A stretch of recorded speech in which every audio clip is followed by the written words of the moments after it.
Yo, so how's everybody doing today? Good, I hope. Getting getting the start of that. Gosh, Mondays just suck. I mean, I'm speechless. I am so glad I'm off right now. Man, anyways, I'm not going to be a Debbie Downer.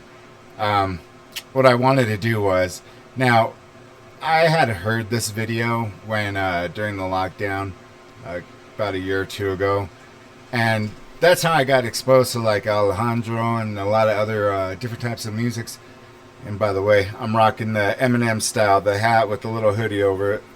I don't know, I don't think I could pull it off, but anyways, um, so yeah, I got into Alejandro. I got into listening to the X Factor.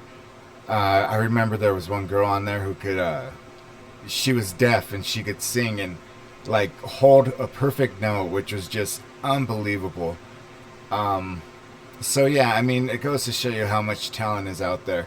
But for this one, I don't know how many people actually know the real history behind this. So if you'd like, go ahead and leave me a comment and let me know if you have known about this before. And I also apologize for this area right here. I'm moving my mouse around. Again, I'm still trying to fiddle with this thing, trying to figure out how to get it to work properly. It's kind of like rocket science right now. But yeah, I hope you guys enjoyed this one because it really did touch me when I heard it, and I did shed a couple of tears because I was like, wow, that's pretty powerful.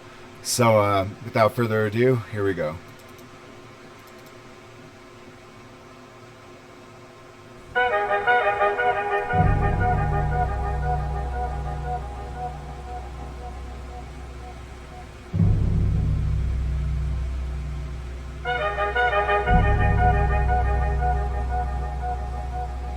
There was a lawyer once. His name was Francis Scott Key.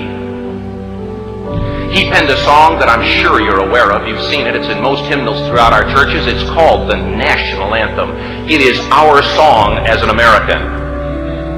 We go, however, to a ball game. We stand in our church services and we sing the words of that song, and they float over our minds and our lips, and we don't even realize what we're singing. Most of us have memorized it as a child, but we've never really thought about what it means. Let me tell you a story.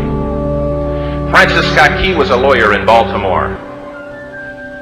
The colonies were engaged in vicious conflict with the mother country, Britain. Because of this conflict and the protractedness of it, they had accumulated prisoners on both sides. The American colonies had prisoners and the British had prisoners. And the American government initiated a move. They went to the British and they said, let us negotiate for the release of these prisoners. They said, we want to send a man out to discuss this with you. They were holding the American prisoners in boats about 1,000 yards offshore. And they said, we want to send a man by the name of Francis Scott Key. He will come out and negotiate to see if we can make a mutual exchange.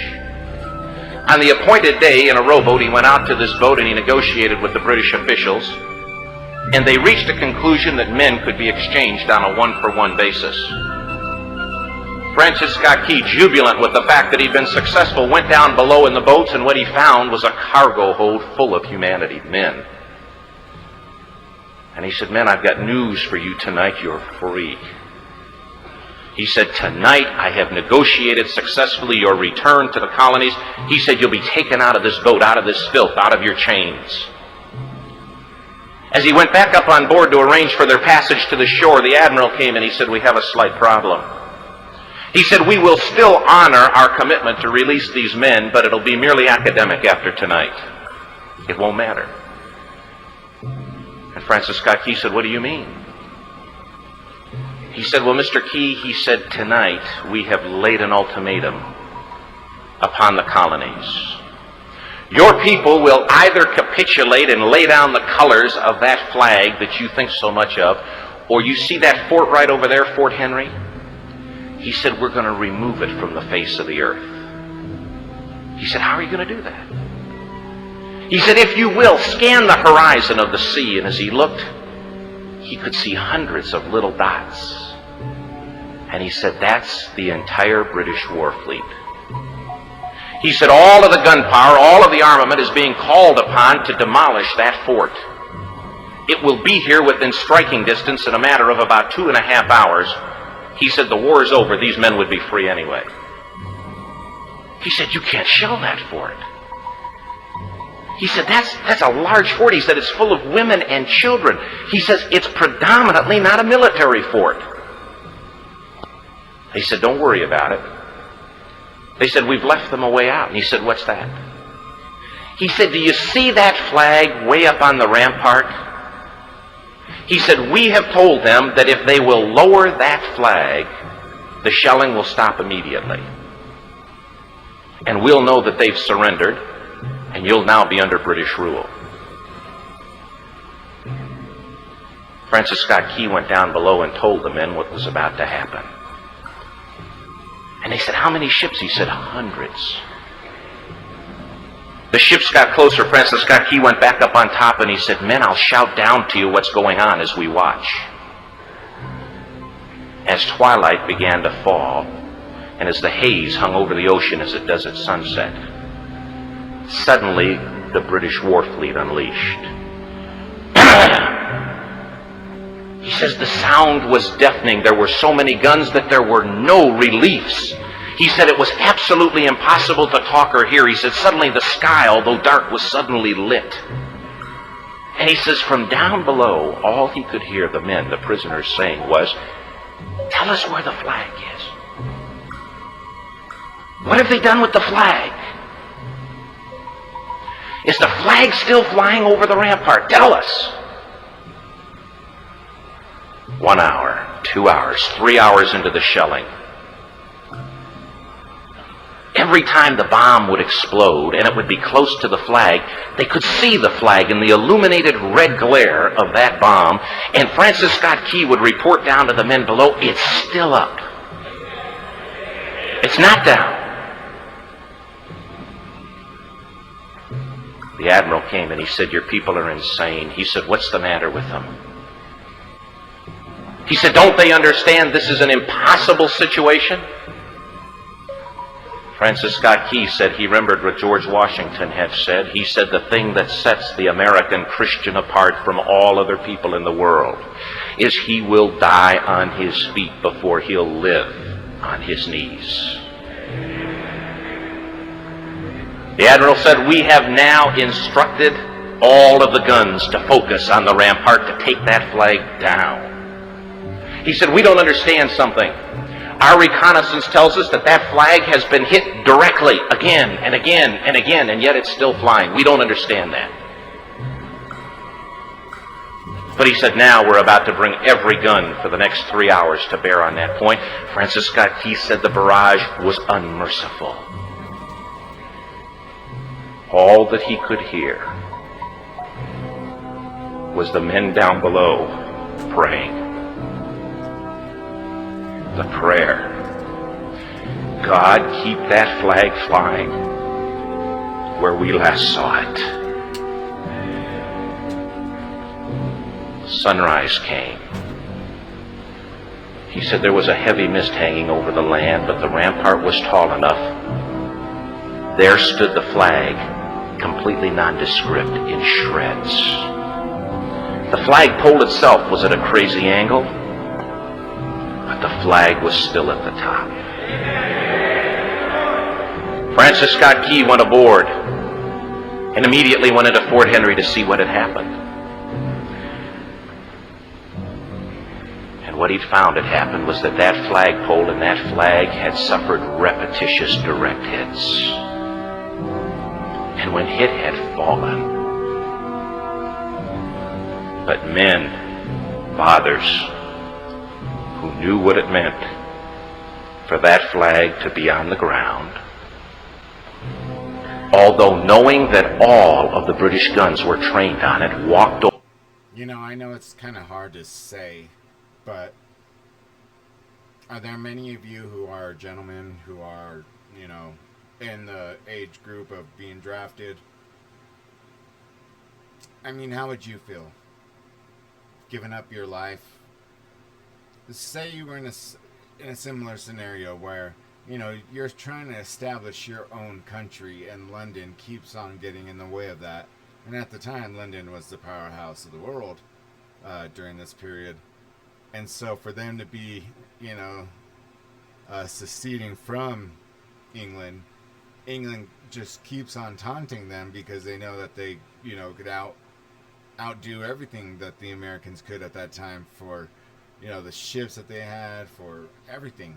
And for us to have stood still and, not follow directions or orders from them, with that flag especially, would you have given up your life to say, one day this is going to make a difference and this is going to establish this country? Or would you just say, like, nope, I'm just going to try to kill as many of these people as I can because this is wrong? So I don't know, both are a bad dilemma, because I don't know what I mean.